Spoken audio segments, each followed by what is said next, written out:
అందరికీ జై శ్రీరామ్. భాగ్యనగర్లోని పాత బస్తీలో సక్సెస్ పాఠశాలలో ఆ పాఠశాల యాజమాన్యం హిందూ విద్యార్థులను కల్మా సూరా ఫతే చదవాలని చెప్పి ఒత్తిడి తీసుకురావడం, నేరుగా డైరీలో రాయడం నిజంగా ఇంతకంటే దుర్మార్గం ఇంకోటి కాదు.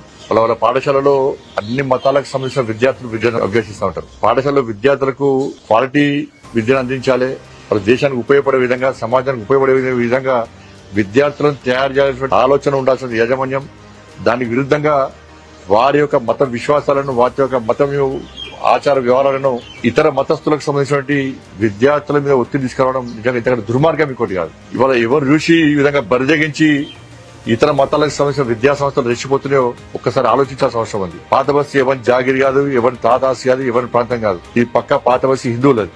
ఇవాళ మజ్లిస్ పార్టీ యొక్క అండదండలు ఉన్నాయని చెప్పి ఒక ఆలోచనతో ఈ విధంగా ఇస్లామిక్ సంబంధించినటువంటి ఇస్లాం మతానికి సంబంధించిన యాజమాన్యాలు ఇలా హిందూ విద్యార్థులను వేధించడం, బలవంతంగా వారి మత విశ్వాసాలను పాటించే విధంగా ఒత్తిడి తీసుకురావడం నిజంగా సిగ్గుచేటనే విషయం. రంజాన్ సందర్భంగా వాళ్ళు ప్రత్యేకంగా ఉపవాస దీక్షలు వేయడానికి కానీ నమాజ్ చేసుకోవడానికి ప్రత్యేక వెసులుబాటు కనిపిస్తారు. ఇలా హిందూ యాజమాన్యాలు ఆలోచించాలి. ఆరోగ్యాలు బాగా లేకుండానో, కష్టాలు వస్తానో, ఎవడో మంచి జరుగుతానో మా పిల్లలను హనుమాన్ మాల ధరిస్తాం, ఈసారి అయ్యప్ప మాల ధరిస్తాం, భవానీ దీక్ష ధరిస్తామని చెప్పి మొక్కుంటారు.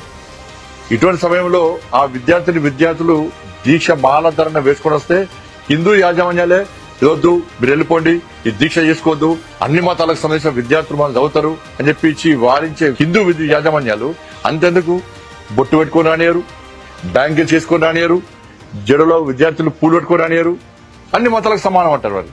మరి దీని ఏమంటారు? తెలంగాణ రాష్ట్రంలో గతంలో బీఆర్ఎస్ పార్టీ ప్రభుత్వ హయాంలో గానీ, కాంగ్రెస్ పార్టీ ప్రభుత్వం ఏర్పడిన తర్వాత ఇవిడ ఆగడాలు ఎక్కువైపోయినాయి. వాళ్ళు హిందూ సమాజాన్ని కించపరిచే విధంగా వివరిస్తున్నారు, హిందూ ధర్మాన్ని హేళన చేసే విధంగా వివరిస్తున్నారు, హిందూ సమాజాన్ని చీల్చే విధంగా వివరిస్తున్నారు. దీన్ని హిందూ సమాజం ఖండించాల్సిన అవసరం ఉంది, హిందూ సమాజం జాగృతం కావాల్సిన అవసరం ఉంది.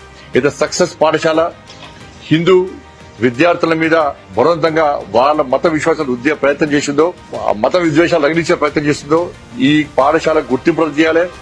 ఈ యాజమాన్యం మీద క్రిమినల్ కేసులు పెట్టాలని చెప్పి భారతీయ జనతా పార్టీ డిమాండ్ చేస్తున్నారు.